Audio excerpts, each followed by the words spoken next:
And now I'm going to briefly introduce Sadaf, who I picked her up, actually. I picked her up over dinner.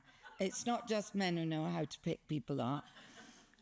We were having a really interesting conversation about French school dinners, but we found it interesting. Funnily enough, other people weren't joining in.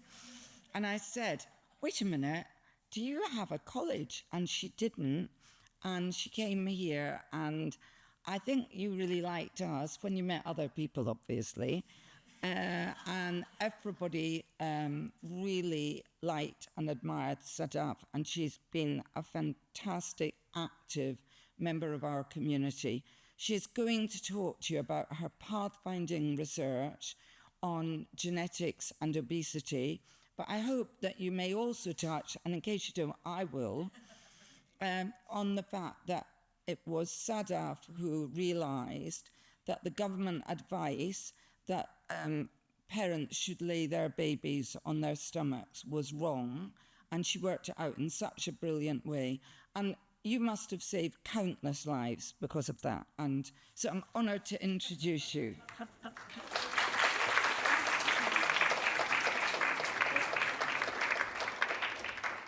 I did say to Dorothy, please don't make it too long, because I'm used to kind of academic meetings, to which she replied, don't worry, you're not that interesting.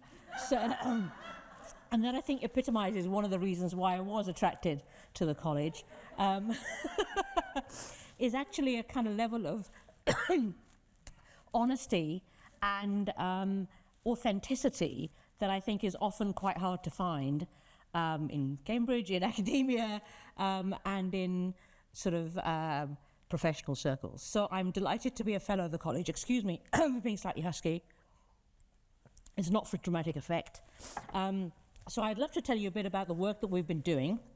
And I'm a clinician scientist, so I'm a medical doctor, and I lead a program of research in Cambridge to understand the mechanisms driving obesity. So hopefully my slides will come up. Okay, great. So I'm based at the Institute of Metabolic Science, which is on the Addenbrooke's Hospital campus. And what we're really trying to do is to understand why some people gain weight more easily than others. Now, as a doctor, obviously, the health problems associated with obesity have been foremost in my mind. And what we see here is data from the US, but of course data from the UK is equally dramatic, showing the rise in prevalence of obesity over the last 30 years. So clearly that will be evident to everybody. And if you use body mass index, which is weight over height squared, as a cutoff of 30, 25 to 26% of our current population have obesity. So that's a substantial number of people, and 50% of the population either are overweight or obese. So what about childhood obesity? Again, you'll know this. It's obvious when you look at children in classes now. Children are heavier than they used to be even 10 and certainly 20 years ago. And the global prevalence of childhood obesity is a huge concern because, of course, many children who have obesity will continue to be obese as adults. And you'll be aware of headlines like this, and I'll come back to this at the very end. These were headlines some years ago about the fact that we as a nation should be very concerned about obesity because you even have children dying from obesity. That seems quite startling, but I'm going to come back to the story because this relates to something that I think is quite prevalent amongst not only the tabloid press, but I would say professionals, the educated, policymakers, and indeed healthcare professionals. And I hope that some of the research that we've done challenges some of the assumptions that have led to headlines like this. So what's our research vision? Well, the cartoon, I think, depicts pretty much what we knew about obesity when I started doing this research 25 years ago. In fact, most of my colleagues and contemporaries wondered why on earth I'd want to do research in obesity. They thought I should study other hormones problems, maybe diabetes. What was beginning to happen about 25 years ago when I started my research was we were beginning to realize that as a population we were getting heavier and we were seeing more diabetes. So the thing that we want to understand is how come some people gain weight more easily than others? Why do some people develop obesity-related complications? And if we can understand those questions, can we find better ways to prevent and treat obesity? So what causes obesity? Well, if you look at the top left, it could be, of course, a simple lifestyle choice. And that's what a lot of people think. And if that's the case, well, then it's your fault. Okay? You could say, well, actually, look, our environment has massively changed. We can have access to high energy food, high calorie food all the time. It's very easy to get that food. It's no wonder people are gaining weight. Then you could say it's society's fault. Or you could say, well, actually, is there some evidence that there may be a genetic component? And if that's the case, well, then obviously it's your parents' fault. So what does the evidence actually tell us? Well, the slide on the top left of the screen shows really the prevailing factors that have led to the rise in the prevalence of obesity have been environmental factors, right? So we clearly have a lot more access to food that is high in calories, easy to get hold of and cheap. And so it's very easy to eat more calories than you burn in day-to-day life. And of course, we burn less calories because we're less physically active at work and in social life. So we tip the balance very easily. But I think what's often not understood is that it doesn't take very much more of an imbalance to explain the change in the population. So if you just eat 7 to 10 calories a day more than you burn, and you do that consistently over 30 years, that's very easy to do. That's a Tesco sandwich versus, or maybe a Waitrose sandwich versus a Tesco sandwich, that kind of thing. I'm conscious of my audience will be more familiar with the Waitrose sandwiches.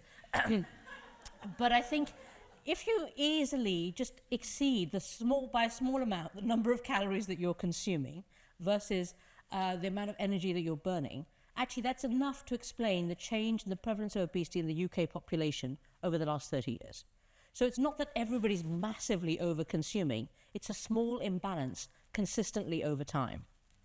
Now, clearly that environment is strongly driving the rise in the weight of the average person, but there are some people in our environment who are much more likely to gain weight than others. Okay? And there are some people who can actually eat what they like and they stay slim. Never been very fond of those people, but they do exist. Okay? Now, what do we know about that variation? What explains that variation in weight or in body mass index in the population? And what we now know is that the major driver of that variation is genetic factors. Okay? So if you look at the photographs on the right of the slide, what you see is that the identical twins, or monozygous twins, have very similar body weight, fat mass, and fat distribution compared to the non-identical twins. If you take twins who are separated at birth and live in completely different environments, they have a 90% identical body weight as adults. If you take children who are adopted, they have body weights that are very similar to their biological parents rather than the adoptive parents with whom they share the childhood environment. So very strong evidence for genetic factors influencing our weight. How do those genes work? Well, what they do is they influence how you respond to your environment. So a very elegant study undertaken by colleagues in Canada where they basically, unbelievably, studied 20 sets of adult male twins who lived in the research study for a year. They lived on the campus in like a little house. Only the Canadians could probably think of this, I guess. And what they did is they overfed everybody by 10%. Okay, so everybody gained weight, okay? But the amount of weight they gained was very different, even though everything was being controlled and monitored, but very similar between two members of a twin pair. So twins gain very similar amounts of weight because their genes influence how much weight they gain when you give them a very specific extra number of calories. Of course, having made everybody lose weight, they then had to do the same study to help them lose the weight. And again, lots of difference in how much weight people lost, but the two members of a twin pair were very similar in how much weight they lost. Okay? So our genes play a major role. In fact, to the extent that if I take any two people in this room, 40 to 70% of the variation in your weight is down to variation in your genes. So that's a major effect of our genes. What do those genes do and how do we know that? Well, actually, we knew nothing about this until about 25 years ago. On the very top right of the slide, you can see some mice. Now, obviously, being a very intelligent audience, you can see that the mouse on the far left is very obese. And that mouse has been known about for about 100 years. Actually, it's like an inbred strain that people liked it as a pet because it looks quite cute. And they're an inbred strain of mice, and no one really knew why they become severely obese just like that. Okay? And in 1994, a chap called Jeff Friedman in New York basically figured out the problem in those mice. And what he realized is that he basically worked it out that those mice were missing a hormone called leptin, and then the reason they're missing the hormone is that they have a fault in the gene that makes the hormone leptin. And then he and many others went on to basically understand the pathway that's involved in regulating weight, shown on the far left of the slide there, and that centers on the brain. And the brain receives signals from our fat. And up until this time, we used to think the fat was simply there as insulation and to store extra calories. But we learned through these studies that fat is there and it makes hormones which tell the body, specifically the brain, how much nutrients you have stored. Okay? And if you get a signal that you don't have enough nutrients, that you're lacking the hormone leptin, then the brain will kick in a set of responses to make you restore your weight. And so those animals, those mice, have no leptin. They're constantly eating and they're trying to basically rescue the fact that they think they're starving. Okay? The brain also receives signals from the gut. So these are neural signals and hormonal signals that tell us about fullness after a meal. And all of that information is collected in the brain and integrated to affect our behavior and our hormone levels. And this explains why for most people, weight stays fairly stable over long periods of time.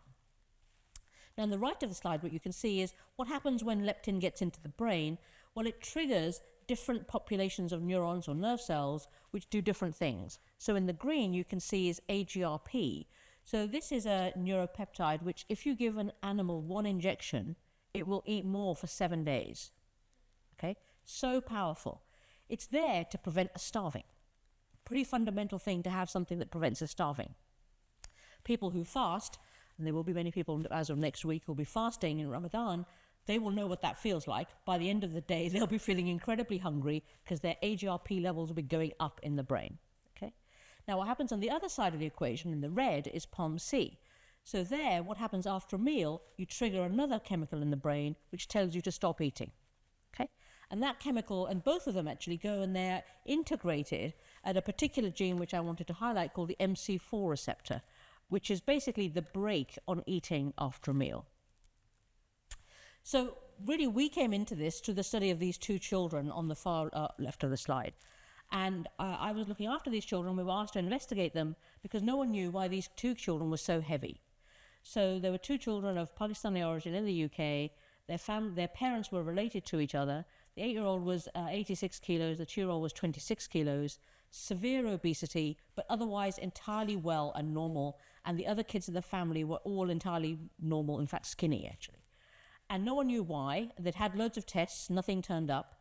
And actually, this was one of the first things I did in the lab in my PhD, is I went to measure the hormone leptin, which had just been discovered about a year earlier. Okay? And so we measured the hormone leptin, and there was none in the blood. Seemed a bit strange. It comes from fat. The more fat you have, the more leptin you make. It should have been high. Okay? So, of course, you assume you've done the experiment incorrectly. I've thrown it down the sink. I've done something wrong. You have to do it again. But actually, there were no more samples left in the freezer. Okay, this is a bit of a disaster. Shouldn't have made a mistake.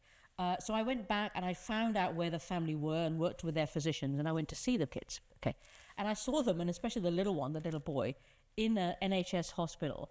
And I was seeing them, and the nurse brought in the food.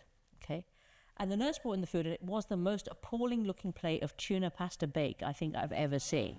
Okay, you can imagine it. Okay, and he looked absolutely ecstatic at the sight of this food, right? So if you like NHS hospital food with utter joy, that is clearly a disorder of appetite. So I rang my boss at the time. I said, I don't know what the problem is, but there's definitely something going wrong here. Okay. And what we found was took the samples from the kids and from the family, and indeed we replicated it and ran the assay overnight, and in fact they had undetectable levels of the hormone leptin. So is that because the gene that makes the hormone is faulty? We then sequenced the gene and found a great big mutation or a defect in the gene, which results in a complete lack of the hormone leptin. So this was then the first evidence that a defect in a single gene can cause human obesity. It was also the first evidence that the hormone leptin is important in human physiology, because up until then we just knew about the mouse. Okay, so this was very exciting and very dramatic. And then we thought, actually, these kids are going to teach us what leptin actually does. Okay. And the first thing that was very clear was this disorder of appetite. These kids were constantly hungry, and they behaved as if they're starving.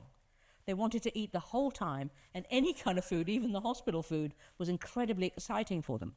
So through that we learnt that our appetite has a strong biological basis, and that was the first evidence of that ever. Okay. Up until then, everybody assumed, and people still assume, that our appetite and our eating behavior is down entirely to voluntary control, what we feel like doing. So we did a few studies, and I'll show you in a bit more detail how that worked. So the first thing, of course, is that we knew that giving those mice leptin corrected their obesity. Okay, they're lacking leptin, you give it back. So we then started the first clinical trial giving the kids leptin. The weight chart on the left is the young girl who I first treated, and then here are a couple of my other patients. I don't need to really describe what has happened there. That's a photo from before and after treatment with leptin. Completely dramatic, life-transforming. These kids, and there are many of them now around the world, are entirely normal. Okay, so this has been probably one of the greatest privileges of my career, to be able to say, actually, we discovered something, and through the discovery, we were able to treat these kids, and in fact, they're doing very well. And in fact, our original patient, I was speaking to her on Friday night, actually, is now an adult, has a normal weight.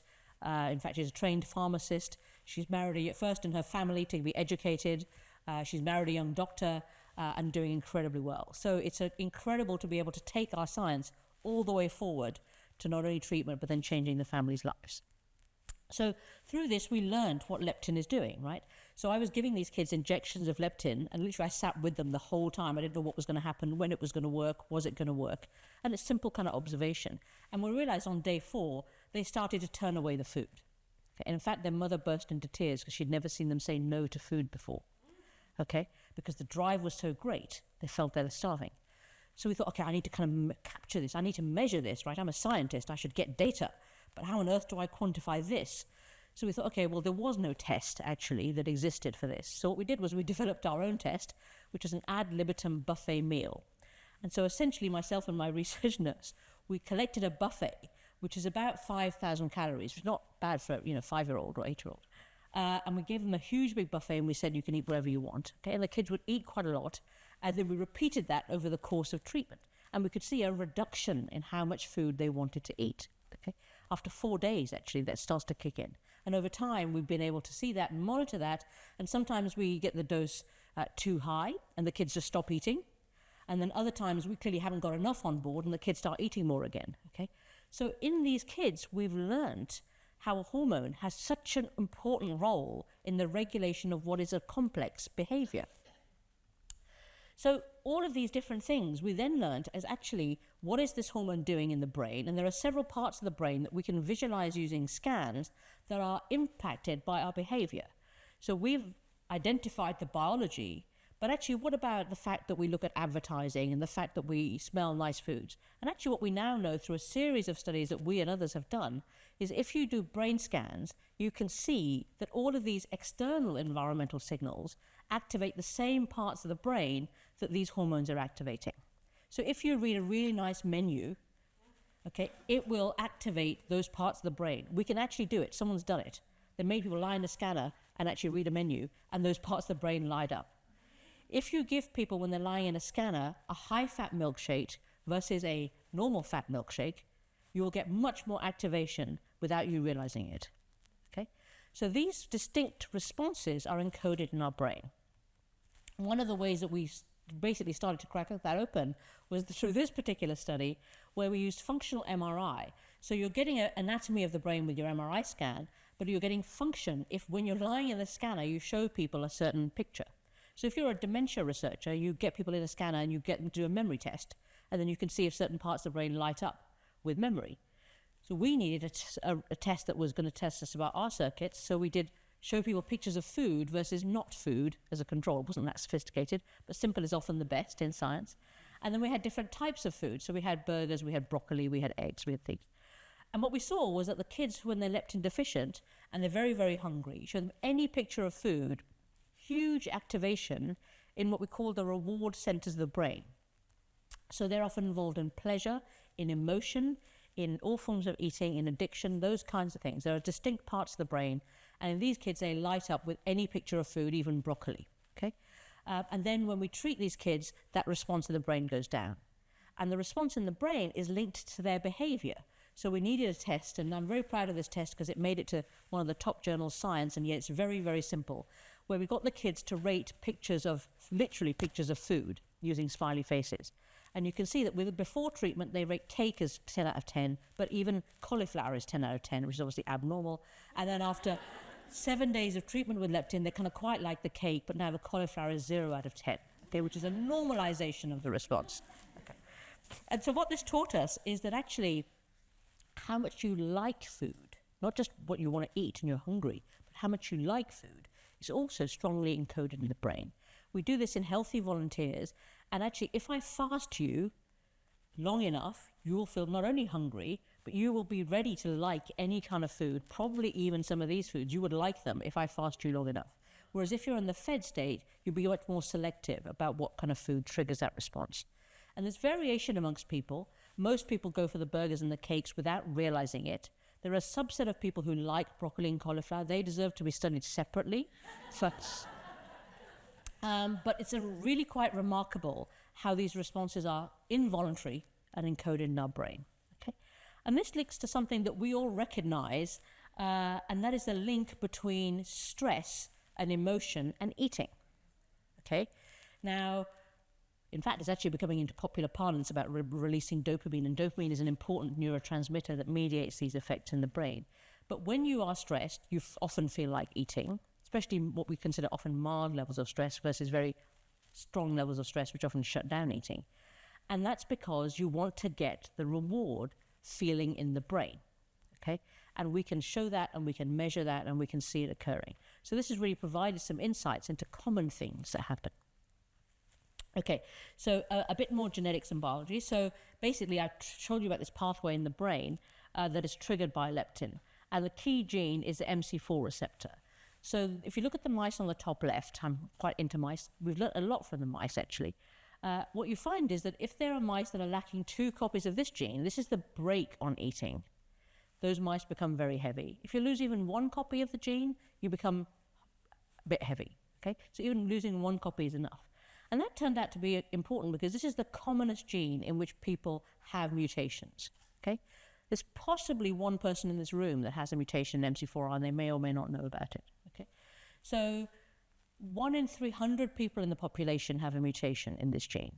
1 in 100 people who have obesity, 2% to 3% of children with obesity, and 5% of children that I study with severe obesity.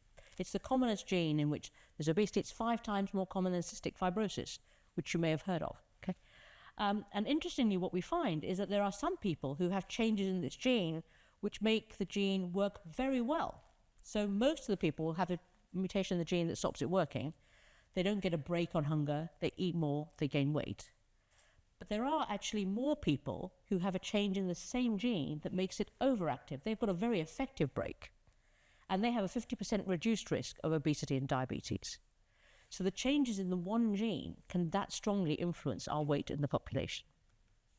Okay, so one of the things that we were interested in this gene, because a lot of people had studied it in the mice, and they'd done other things in the mice. And what they did in the mice was that they realized that this gene, MC4R, and this whole pathway was involved not just in how much you eat, hunger, not only in the rewarding properties of food, do you even like NHS food or broccoli, but actually the mice that have a problem with this gene and this system were preferentially going for fat. Okay, so we thought, wouldn't it be interesting to know if that happens in people, right? Quite hard, because in mice, when they do these experiments, they use like pellets of food that's just fat, that's just protein, that's just carbohydrate. Now, we don't eat food like that. You could argue some of our food is a bit like that, but we have food that's a mixture of lots of different things, okay? So what we needed to do was to come up with a design that would allow us to test the preference for different types of food in people with a faulty MC4R gene versus people who were normal weight versus people who had obesity but had a normal gene. And so this is what we did. So if you just look at the right-hand side of the slide, what we see is that we developed a test which is famously known throughout the world now as the chicken korma test. I have to educate my European-American audiences about this, but the Brits always understand what it is.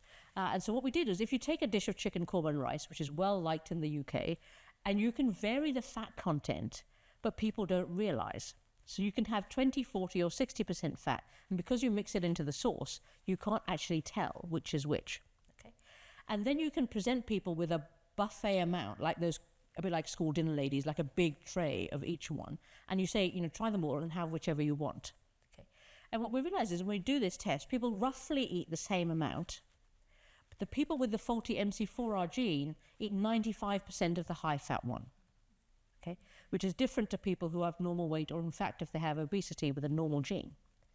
So because of the gene, they are driven to eat more of the high-fat food. So wow, this is amazing. That's exactly like the mice. But is it the fat, or is it the fact it's rewarding and it tastes quite nice in your mouth? Okay. So we thought we need another test. Okay. We need something that's high in sugar. Okay. And so we went for like an eat and mess. Okay. And so we had a low, medium. This is actually research and it's been published. We actually have low, medium, and high sugar eat and mess. Okay. And what we found is that most people prefer the higher sugar eat and mess, as you might guess, right? But not the people with the faulty MC4R gene. In fact, they really didn't like it. And they, in fact, some of them wouldn't even do the test. They wouldn't even have any eat and mess. Okay. And in fact, people did the studies in mice around the same time and found the same thing. And so what this means is that this gene and this pathway is telling you to eat more if you're starving or hungry or the gene's not working. It's telling you that food is more rewarding. Okay. And actually, it's also pushing you to eat more fat at the expense of carbohydrate. And this is all the starvation response, because if you were starving, that's exactly what you should do. You should eat more fat because it's got twice as many calories as other things, and actually you could store fat quite easily. Whereas actually carbohydrate, you can store a bit in the liver, but you can't store that much. So actually this is an evolutionary response that is there in our brains. And effectively what's happening is the stuff in our current environment is hijacking these neural circuits and driving and changing our behavior. So anyway, as a physician, clearly understanding all these pathways was very important because I wanted to see if we could target some of them for treatment. And after many years, we have been able to develop a treatment which can be very effective, and it targets the MC4 receptor and is very effective in different groups of children. And over the years, what we've done, I'm not going to go through all of the genes, is we've studied a large number of children who have been referred to me from around the world, and we found different genes that are defective in those children and that are causing their obesity. And then we say, well, are these genes just random? Well, actually, no, they're not. Of course they're not. They're basically pieces of a single puzzle. And the puzzle is the circuit in the brain that responds to the hormone leptin. And we just keep finding different parts of that puzzle. And we keep proving, okay, well, that works, and that works, and that works. And as we do that, we can then effectively find treatments for the patients because we've understood the pathway. So just the last couple of slides, I want to show you some new stuff that we're kind of doing now. And part of this is about saying, well, okay, can we harness new technology to give us even greater insights into how these genes and hormones work? So this is something called the Human Cell Atlas. And this is led by my colleague, Sarah Teichmann, who's a professor here in Cambridge. And she's a computational person and a biologist. And what she figured out is that if you take a single cell, like a cell from your kidney or your liver, we already know that each of your cells has got the same set of genes, but they're only activated or switched on in a certain place. So, for example, the gene for blue eye color is in every cell of the body, but it's only switched on in the eye. Okay? So lots of people have been studying it bit by bit, but she said, look, I actually want to know all of it. Okay, she's very ambitious. And what she did was she said, okay, well, to do that, I need to figure out the technology that's going to allow me to do that. And so there is now a group of colleagues who've worked out this technology where you can take any bit of the body, bit of liver, kidney, heart, whatever, you can separate it out. You can say that's from this part of the kidney, this part of the kidney. And you can look at every cell, and in every cell you can get, effectively using barcoding, you can find out every gene, and you can figure out which one of those genes is switched on and switched off. Okay. So then I met Sarah, actually, this is a very classic science story. In the old days, it was, of course, our senior male colleagues who would sit there over some wine. For Sarah and me, it was a cup of tea and cake. And we had a chat, and I knew she was doing this. I thought, great, she's very clever, she can do this. I didn't really think about how it might help me and my research. She knew I was doing my research. It's actually at the Royal Society. But she thought, okay, well, that's great. Sadaf can do her thing, no relevance to me. And then we suddenly realized that she was finding, by breaking down every single cell, that some of them had receptors on them. And she was like wondering, why is a particular receptor on that bit of the heart? And I said, oh, well, that makes obvious sense, because if somebody is fasting, your heart rate goes up, actually. And that would be mediated by that particular receptor. So we suddenly realized that I could explain things that she had found. But she had found things that were mysteries to me. Okay? And so we realized that actually if we worked together, maybe we could solve a much bigger problem. Okay? And so what we're doing is she's actually been making all of this atlas with her team, bit of liver, bit of kidney, bit of heart, bit of brain. And I've made a massive list with my team of all the hormones, all the receptors and the ways they work. And we're now, computational folks are now integrating all of that and saying, okay, where are the receptors for leptin? Okay, is it working anywhere else that I didn't know of? Okay, what about thyroid hormone? What about the stress hormone, cortisol? Where are they actually working? Some of it we know, but there's stuff that we don't know. Sometimes if people have a problem with the hormone, we don't understand why they have a problem in another part of the body. Well, it may be because the receptors in that part of the body. And now we can look at this at unprecedented detail. So we're very excited about this, and we're pushing forward to try to really map how all the hormones work in every organ, in every cell, which is incredibly exciting. Okay, so really just for the last bit, and I think there are also many lessons from history, okay? So we've often known for a long time that there are these people who can eat what they like and they don't gain weight. Historically, I've had no interest in those people, okay? Socially or indeed scientifically. But I thought maybe they could teach us something. I hope I haven't offended anybody in the audience. But I thought maybe they could teach us something, because there are these folks. I've got a good friend of mine that I traveled with, and she absolutely could eat what she likes, and she would never gain weight, okay? And in fact, what we said was, is there evidence that this is genetic? And the answer is yes, there is, okay? So what we thought was, I'd like to find those genes, because if we could find those genes, maybe if we targeted those genes, it could be an effective treatment. So what we did was say, okay, well, how are we going to find the people? And this is really testament to the strength of the research structure we have in the UK and in the NHS, okay? We are incredibly lucky. This kind of study could not be done anywhere else in the world, and in fact hasn't been done anywhere else in the world. So what we can do with the NHS is we can work with GP practices across the country in a very coordinated way and say, can you look for people who are really, really thin, but healthy? We know that sometimes if people are thin, they may have other medical conditions, they may have eating disorders, they may exercise too much, which by my definition is exercise at all. And we said, well, okay, but I want the folks who are not doing all those things, but are still really thin, okay? And we literally reached out to thousands and thousands of people through hundreds of GP surgeries to recruit a cohort that we call STILTs. And we now have this unique cohort of 3,600 people, and we have their genetic data and their clinical data. Okay? And what is really remarkable, 74% of them have a family history of thinness. Okay? So they're very, very thin, and they've also been thin from their families. And what we're doing now is trying to find the genes that are driving thinness. So here again, we turn to, can we get things from mice?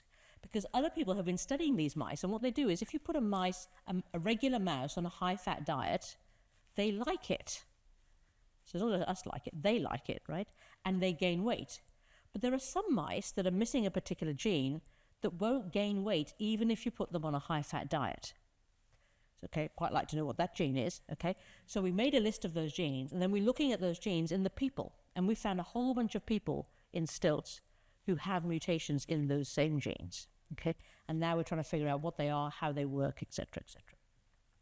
Okay, so I really want to finish with my kind of overarching message, which is, you know, it is fairly straightforward, and as it has always been. But I think what we're realizing is that the tendency to gain weight, or indeed to stay slim, is not just simply down to voluntary control. There's a strong underlying biology. It's highly conserved across species. It's there to prevent us starving.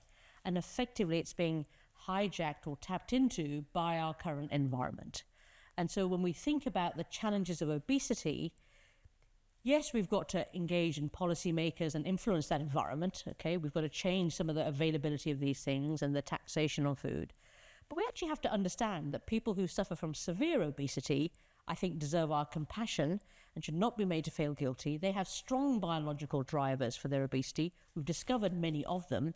There's a lot more that we still don't understand. But I hope that with a greater scientific understanding, we can find better ways to both prevent and treat obesity. Thank you very much.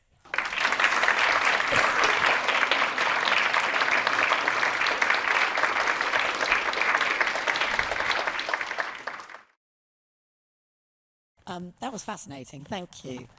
Makes me feel a lot better about everything as well. The kids that you were studying, did you ever discover whether their genetic mutation that stopped them producing leptin was going to be inherited? So do you know that when they have children? Yes. Yeah. So yes, it's likely that it will be inherited. But they are what we call homozygous, so they're both copies of their genes. You get for every gene you have two copies, one from the mother, one from the father. In their case, both were affected. So they will pass on one to any child they have. It will depend on their partner. So if their partner doesn't have a faulty gene, their child will only have one copy of the faulty gene and therefore will not have the problem. If their partner happened to have a faulty gene, which is very rare, then there's a chance that, of course, they could have two copies. Yeah. So, yeah, we have to then do genetic counselling effectively. Yeah. Thank you.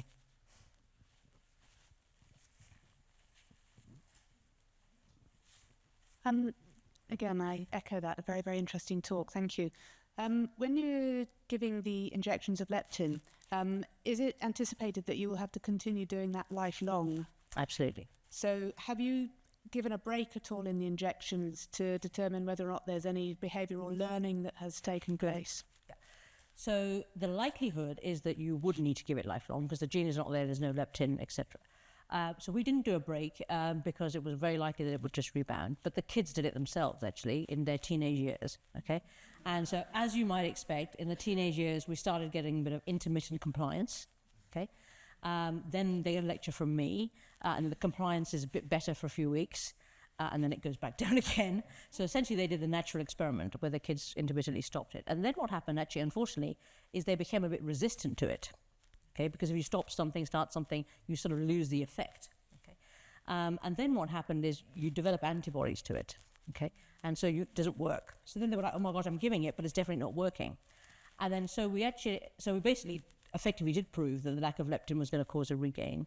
But then we had to try and help them with the situation. And what we did was we did something we called a drug withdrawal. So we stopped it completely. Okay, and what you do is you're trying to clear the antibodies out of the system and clean the system before you put it back in. And actually it was fascinating. Nothing happened for a bit. Clearly there was still enough leptin hanging around in the system. And then they started to take off. Okay, they became massively hungry and started to gain weight. And it was very obvious actually from the behavior. The young girl was at university at the time. And she basically went from talking about boys and films to just only talking about food. Okay, so it was a very immediate switch in behavior that happens as the lack of leptin kicked it again. And then we restarted it, and then it's been completely fine. So yes, absolutely, the natural experiment happened. So interesting, and can I also just say you're such a gifted communicator, so it's a joy to listen to you. What do you think the understanding of this is amongst policymakers? And obviously there's, I came here not knowing a great deal about this, and I feel like my universe has been shifted, but when it comes to people who set policy, do you think? It's an important thing, we realized kind of early on, a little bit as it's many years ago, as we started making these discoveries, we were a little bit like conventional scientists, or what we publish in the scientific papers, and in time everybody will learn. And we realized that actually media colleagues will think that, well, how idiotic of you to think that. But when I did my first Horizon program and then my second and my third Horizon program, we started realizing actually that we had a responsibility to communicate this more widely. We have changed some things, but clearly not enough. Sometimes now I get called by the Daily Mail, and they start a conversation with me, and they say, yeah, fine, we know it's environmental, and we know it's genetic, but now tell us about this. And I'm like, oh, great, okay. That was completely different to conversation I would have with the Daily Mail 10 years ago. However, there's an awful lot of people who still think, and actually our health policy, which has pretty much failed over the last 30 years, it's failed because it's assumed or wanted to consider that this is down to personal choice. Okay, and if you believe, in the absence of data, that this is down to personal choice, you believe that just telling people what to do will fix it. Well, clearly it hasn't fixed it, and in part it hasn't fixed it because it's not as simple as that. So I agree we have a responsibility, actually, and I do spend quite a bit of my time now. I did so at the Times Health Commission, Lord Stuart Rose, and he was actually quite appalled. He said, well, you're just getting people to come off the hook, you're giving them an excuse. I'm like, no, I'm talking about science, okay, and fact, and it might sit awkwardly with the way you think about things, but it is fact. So I agree, we actually have a responsibility to use the science for better education, to inform better policy and the care of people.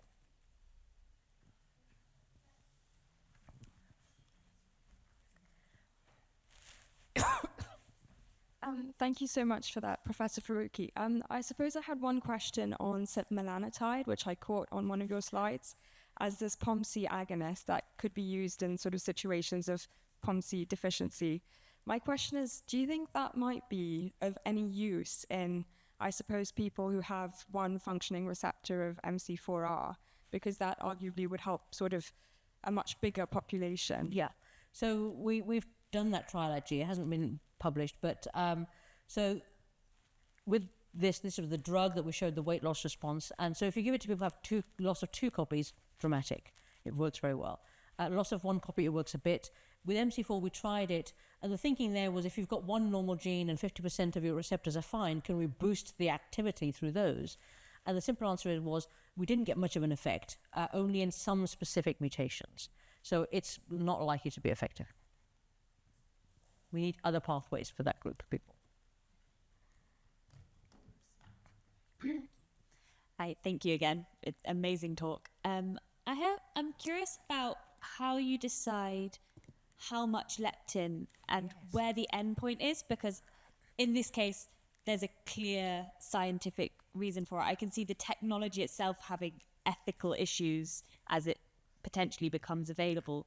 So is there a way that you can, like, is that a decision you have to make as the scientific trial of we're bringing their weight to this point or their BMI to this point, or does it sort of have like a natural biological Good question. So in these kids, it was more straightforward in a way because they have no leptin. I'm replacing the leptin. And so some of the dosing we had to work out was a little bit of guesswork, actually. We knew a little bit about, okay, if we give this much dose, you get this much leptin in the blood, therefore we generally think we should do this. And so in those original patients, we kind of figured it out. And then what we figured it out, we teach other patients and other doctors how to do it. So we were able to monitor it very carefully based on how much weight they were losing and also what we did to their appetite. Okay. And in fact, now we've got a stable dose for everybody and they just kind of maintain. So I think there it's been more clear cut. I think for other drugs and other medications, of course, most of what we do is based on clinical grounds, whereby we're trying to achieve a certain degree of weight loss to improve someone's health. So it's a kind of clinical decision. But there is the spectrum, as you've kind of hinted in your question, about not really for leptin because it doesn't work in regular people with obesity. Okay. But other medications, of which there's been a lot of media interest recently, can of course be abused or misused, right? In a system, and you know about celebrities and people misusing some of the new weight loss drugs. And I think the problem with that is that's somewhat taken away from the fact that there are people who need medications to help them. And that's quite different from wanting to fit into dress on Oscars night. So I think, again, there's a kind of education and a need for education and a need to regulate, actually. Hello. First, thank you. Wow. I am like, okay, I should have gone to medical school instead of selling jewelry. Thank you so much. Never too late. Yeah, amazing, amazing. 2 questions, hopefully quick ones. The first one is, you showed earlier in your presentation the increase in obesity over the years. Do you have any idea what has that mutation level increased in the population, or is that purely environmental and now we're seeing the combined effect? That's the first question. And the second one is, do you have enough experience and longevity of data with this replacement therapy of leptin, if I could call it that way, to know if it has other effects? Yeah, great. So the change in the prevalence of obesity in the population is driven by changes in our environment, okay, acting on genetic susceptibility. Okay. The genes haven't changed, neither the number of genes or the frequency of mutations. Okay.